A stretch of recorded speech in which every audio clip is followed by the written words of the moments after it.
매일 아침 만원 버스에 몸을 싣고 상사의 잔소리를 견뎌내는 평범한 회사원 히로시의 일상은 지루하기 짝이 없었습니다.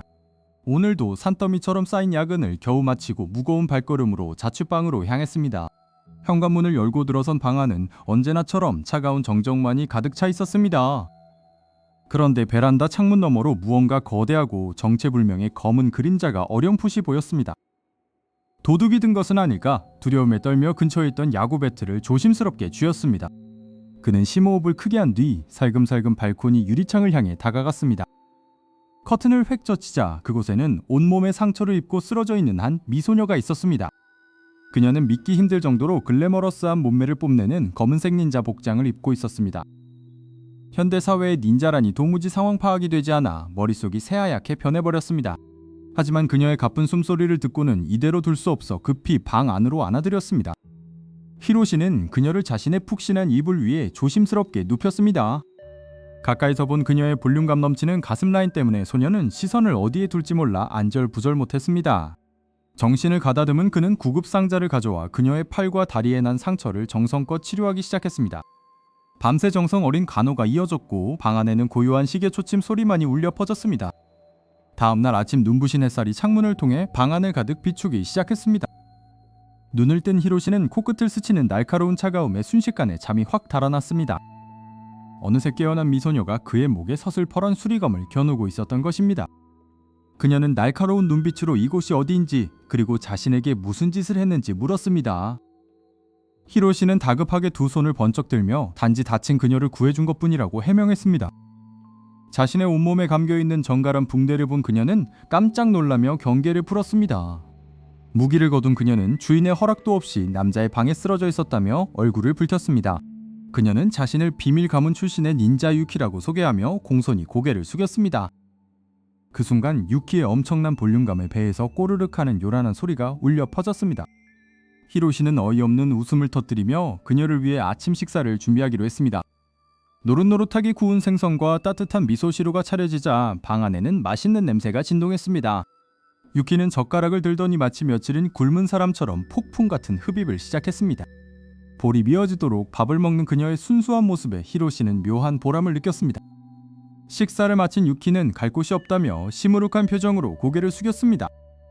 가문에서 쫓겨나 쫓기는 신세가 된 그녀는 갈 곳이 없어 길거리를 헤매고 있었던 것입니다. 딱한 사정을 들은 히로시는 상처가 모두 나을 때까지 이 집에서 지내도 좋다고 말했습니다. 유키는 눈을 반짝이며 은혜는 반드시 갚겠다며 두 손을 꼭 쥐었습니다. 우선 그녀에게 입힐 편안한 일상복이 필요해 옷장에서 옷을 꺼내주었습니다. 옷을 갈아입고 나온 유키의 모습은 히로시의 심장을 완전히 멎게 만들 뻔했습니다. 그녀는 터질 듯한 D컵 볼륨감 때문에 한쪽 어깨가 흘러내린 오버사이즈 니트 한 장만을 걸치고 있었습니다. 유키는 옷이 너무 헐렁하다며 스웨터 자락을 꼭 쥔 채 부끄러워했습니다. 이렇게 해서 평범한 회사원과 정체불명의 니트, 미소녀 닌자의 기묘한 동거가 시작되었습니다. 유키는 청소를 돕겠다며 빗자루를 들었지만 닌자 기술을 써서 방안을 엉망으로 만들기 일쑤였습니다. 히로시는 그녀가 저지른 사고를 수습하느라 회사에서보다 더 바쁜 시간을 보내야 했습니다. 하지만 퇴근길에 자신을 기다리는 누군가가 있다는 사실만으로도 그의 마음은 점차 따뜻해졌습니다. 며칠 뒤 밤 평화롭게 텔레비전을 보던 두 사람 위에 아늑한 정적이 내려앉았습니다. 그 순간 유키의 귀가 쫑긋 서더니 갑자기 눈빛이 차갑고 날카롭게 돌변했습니다. 스웨터 자락 속에서 다시 수리검을 꺼내든 그녀는 히로시의 앞으로 빠르게 가로막아 섰습니다. 현관문 너머로 무겁고 불길한 어둠의 기운을 풍기는 정체불명의 발소리가 천천히 다가오고 있었습니다. 유키는 차가운 목소리로 마침내 가문의 추격자들이 자신을 찾아내고야 말았다고 나직하게 읊조렸습니다. 유키의 무거운 말 한마디에 조용하던 아파트 거실의 공기가 순식간에 얼어붙고 말았습니다. 그 순간 베란다 창문이 거칠게 깨어지며 검은 복장을 한 괴한들이 내부로 난입했습니다. 남주는 갑작스러운 유리 파편과 굉음의 비명을 지르며 바닥으로 바짝 엎드렸습니다. 침입한 자들은 유키를 향해 즉시 날카로운 표창들을 사방에서 사정없이 날려댔습니다. 하지만 유키는 입고 있던 니트 자락을 휘날리며 가볍게 공중으로 도약해 소리 없이 착지했습니다. 그녀는 품 안에서 순식간에 꺼내든 쿠나이로 적들의 무기를 정확하게 전부쳐냈습니다. 상대편의 우두머리로 보이는 닌자가 차가운 목소리로 유키에게 가문의 반역자라며 소리쳤습니다. 남주는 식은땀을 흘리며 방구석에 있던 플라스틱 청소기를 방패 삼아 꼭 쥐었습니다. 유키는 더 이상 도망치지 않겠다며 주방 조리대 위로 가볍게 뛰어올라 전투 태세를 갖췄습니다. 적들이 동시에 유키를 향해 달려들자 좁은 거실은 순식간에 아수라장으로 변해버렸습니다. 유키의 강력한 발차기가 한 닌자의 턱을 강타하며 상대방을 그대로 소파 위로 날려버렸습니다. 그 와중에 유키의 헐렁한 니트 상의가 과격한 움직임 때문에 위태롭게 들썩거리기 시작했습니다. 남주는 싸움의 박진감보다 유키의 옷이 벗겨질까봐 더 큰 비명을 지르고 말았습니다. 또 다른 적이 유키의 등 뒤를 노리고 날카로운 검을 번개처럼 휘둘렀습니다. 유키는 놀라운 반사신경으로 몸을 뒤틀어 간발의 차이로 검날을 완벽하게 회피했습니다. 그러나 그 공격으로 인해 유키의 니트 가슴 부위가 크게 찢어지는 사고가 발생했습니다. 옷이 찢어지자 유키는 비명을 지르며 본능적으로 양손으로 가슴을 가렸습니다. 적들은 유키의 무방비한 틈을 타서 마지막 결정타를 날리기 위해 일제히 도약했습니다. 남주는 자신도 모르게 쥐고 있던 청소기를 적들의 발밑을 향해 힘껏 던졌습니다. 날아온 청소기 줄에 적 한 명의 발이 걸리며 중심을 잃고 요란하게 넘어졌습니다. 틈이 생기자 유키는 부끄러움을 무릅쓰고 한 손으로 강력한 임법수를 발동시켰습니다. 거대한 연기 기둥이 거실 가득 피어오르며 적들의 시야를 완전히 차단해버렸습니다. 연기 속에서 둔탁한 타격음이 몇 번 오가더니 인해 사방이 고요해지기 시작했습니다. 연기가 서서히 거치자 바닥에는 쓰러진 적들의 실루엣만이 뒹굴고 있었습니다. 남조는 마침내 안도하며 유키의 상태를 확인하기 위해 고개를 돌렸습니다. 유키는 찢어진 니트 사이로 무언가 엄청난 비밀을 숨긴 채 멍하니 서 있었습니다. 찢어진 니트 가슴 안쪽에서 흘러내린 것은 진짜 신체가 아니라 실리콘 패드였습니다. 남주는 바닥에 떨어진 물건과 유키의 평평해진 가슴을 번갈아 보며 얼어붙었습니다. 설상가상으로 유키의 목소리가 평소의 가냘픈 미소녀 톤에서 굵직한 미소년 목소리로 변했습니다. 유키는 사실 가문의 전통 때문에 여장 닌자로 살아가야만 했던 미소년이었습니다.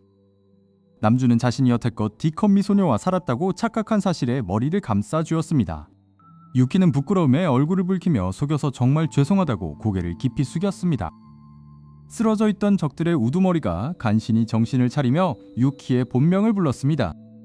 남주는 이 황당한 오토코노코 상황을 어떻게 정리해야 할지 대혼란에 빠졌습니다. 유키는 기왕 정체가 들통난 이상 가문을 직접 설득하겠다며 강한 눈빛을 띄었습니다. 하지만 그가 입고 있는 옷은 여전히 가슴이 뻥 뚫린 찢어진 니트였습니다. 남주는 한숨을 쉬며 일단 다친 곳은 없는지 유키에게 다가가 물었습니다. 유키는 자신을 혐오하지 않는 남주의 다정함에 감동해 다시 소년 같은 미소를 지었습니다. 그들이 대화를 나누던 순간 아파트 밖에서 수십 개의 또 다른 발자국 소리가 들려왔습니다. 유키는 얼굴이 새파랗게 질리며 이번엔 가문의 본대정에 조가 도착했다고 중얼거렸습니다. 현관문 고리가 거칠게 흔들리기 시작하자 남주는 심장이 터질 것 같은 위기감을 느꼈습니다. 현관문 고리가 거칠게 흔들리기 시작하자 남주는 심장이 터질 것 같은 위기감을 느꼈습니다. 하지만 문을 열고 들어온 사람은 무시무시한 추격자가 아니라 온몸에 먼지를 뒤집어 쓴 여주였습니다. 남주는 긴장이 풀리며 자리에 주저앉았고 가슴을 쓸어내리며 깊은 한숨을 내쉬었습니다. 여주는 헐떡이는 숨을 고르며 남주의 안색이 급격히 창백해진 것을 발견하고 서둘러 다가왔습니다. 격렬했던 전투의 여파와 극심한 스트레스 탓인지 남주의 몸은 이미 불덩이처럼 뜨거워진 상태였습니다. 이마에 손을 얹어본 여주는 엄청난 고열에 깜짝 놀라며 자리에서 벌떡 일어났습니다. 주인을 지키지 못했다는 자책감에 빠진 그녀는 닌자 비법을 총동원해 간호를 시작하기로 결심했습니다. 그녀는 부엌으로 달려가 알 수 없는 약초들을 꺼내어 절구에 마구 찢기 시작했습니다. 닌자 비약이라며 완성된 정체불명의 보라색 액체에서는 기이한 거품이 보글보글 피어올랐습니다. 의식이 몽롱한 와중에도 남주는 본능적인 생명의 위협을 느끼며 고개를 격하게 흔들었습니다.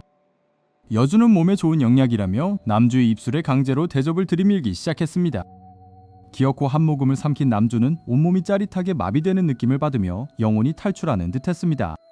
소동 끝에 약초가 잘못되었음을 깨달은 여주는 울상이 되어 이마에 물수건을 연신 갈아주었습니다. 밤새도록 정성껏 보살펴준 덕분에 남주는 다행히 새벽녘이 되자 열이 서서히 내리기 시작했습니다. 눈을 뜬 남주의 시선에 들어온 것은 그의 손을 꼭 쥔 채 침대맡에 쓰러져 잠든 여주의 모습이었습니다. 남주는 헝클어진 그녀의 머리카락을 살포시 넘겨주며 알 수 없는 따뜻한 감정이 피어오름을 느꼈습니다. 인기척에 잠에서 깬 여주는 깜짝 놀라 상체를 일으키더니 얼굴을 붉히며 시선을 피했습니다. 남주는 그녀에게 진심으로 고맙다는 인사를 전했고 여주는 부끄러운 듯 고개를 깊이 숙였습니다.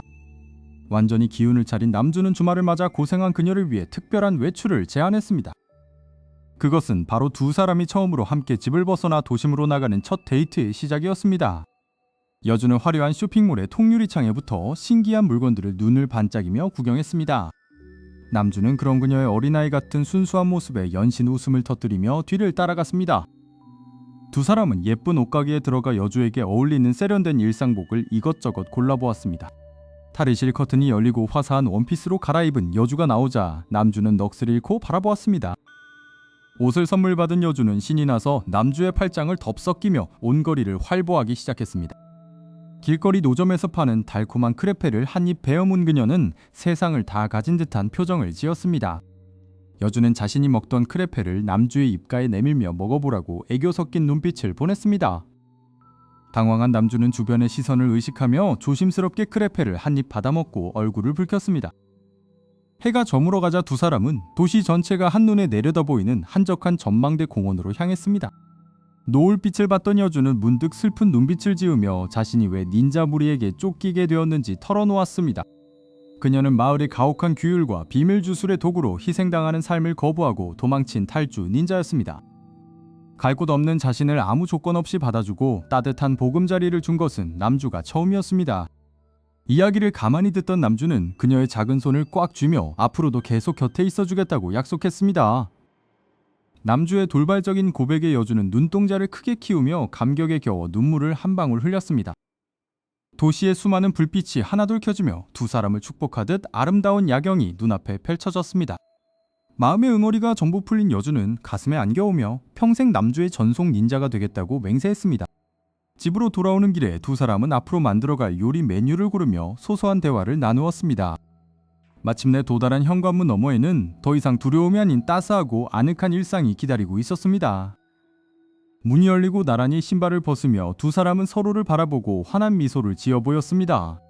평범한 회사원과 D컵 니트 미소년 닌자의 기묘하고도 달콤한 동거 생활은 앞으로도 행복하게 계속될 것입니다.